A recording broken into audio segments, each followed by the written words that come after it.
नमस्कार मित्रांनो. आजच्या भागामध्ये आपण पाहतो की सायलीला तयार करण्यासाठी घरात उत्साहाचं वातावरण झालेलं आहे. सखी, भूमी आणि इतर सगळ्याजणी सायलीला सजवण्याची जबाबदारी घेतात. कल्पनालाही आपल्या सुनेचा लूक खूप आवडतो आणि ती एकटक सायलीकडे पाहतच राहते. सखी सायलीचं सौंदर्य पाहून कौतुक करते, तर सायली तिला समजावते की प्रत्येकाचं नशीब वेगळं असतं आणि चांगली वेळ नक्कीच येते. सायली तयार होत असतानाच अर्जुन तेथे येतो आणि सायलीला पाहून पूर्णपणे हरवून जातो तिच्या डोळ्यांमध्ये. दोघांमध्ये नजरेतून संवाद होतो. सायलीच्या मैत्रिणी अर्जुनलाही सजवण्याचा हट्ट धरतात.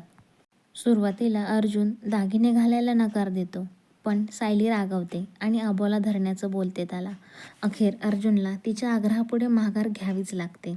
दोघेही हलव्याच्या दागिन्यांमध्ये अतिशय सुंदर दिसत असतात आणि सगळेजण त्यांचं कौतुक करायला लागतात. दुसरीकडे काव्याला काहीतरी संशयास्पद घडते असं जाणवलं आणि नागराज काही गुंडांशी बोलताना तिला दिसतो आणि कोणावरती तरी लक्ष ठेवण्याच्या सूचना देतोय हे तिच्या चांगलंच लक्षात येतं. कारण जेव्हा नागराज तिथे फोनवरती बोलत असतो तेव्हा काव्या फोनवर बोलण्यासाठी त्याच ठिकाणी पोहोचलेली असते.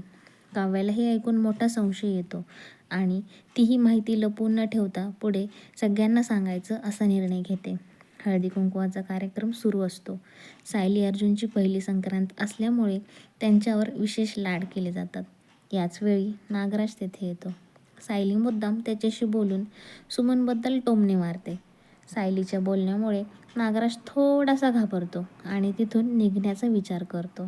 दरम्यान भूमी नागराजच्या मोबाईलमध्ये सुमनचा तो व्हिडिओ पाहते जो त्याने पाठवायला सांगितला होता. काव्या देखील सांगते की तिने नागराजचं संशयास्पद फोनवर बोलणं ऐकलं आहे.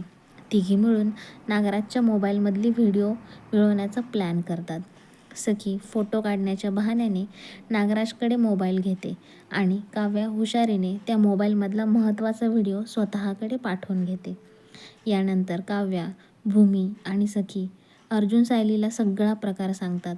नागराजकडे सुमनबाबत माहिती आहे याचा पुरावा मिळाल्यामुळे अर्जुन आणि सायली हादरून जातात. पण आता सुमनला वाचवण्याची संधी मिळाली आहे हे लक्षात येताच दोघेही तात्काळ कृती करण्याचा निर्णय घेतात. सायली आणि अर्जुन सुमनला तिथे बंदी बनवण्यात आलं आहे त्या ठिकाणी पोहोचतात. सुरुवातीला तिथे कोणीच दिसत नाही, पण आतून येणाऱ्या आवाजामुळे त्यांना संशय येतो. आत गेल्यावर सुमन दिसते आणि दोघांच्या जीवात जीव येतो.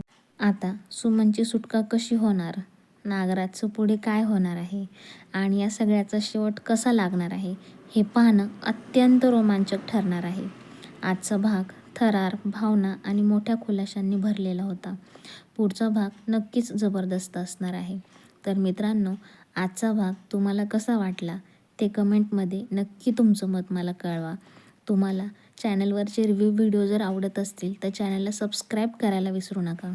तुम्ही तुमच्या आयुष्यातला काही अनमोल वेळ देऊन माझ्या चॅनलवरचा व्हिडिओ पाहताय त्यासाठी मी तुमची मनापासून आभारी आहे मित्रांनो. चॅनलला सबस्क्राईब करायला विसरू नका. लाईक करा, कमेंट करा, सबस्क्राईब करा आणि शेअरही करा. धन्यवाद मित्रांनो. तुमचा दिवस शुभ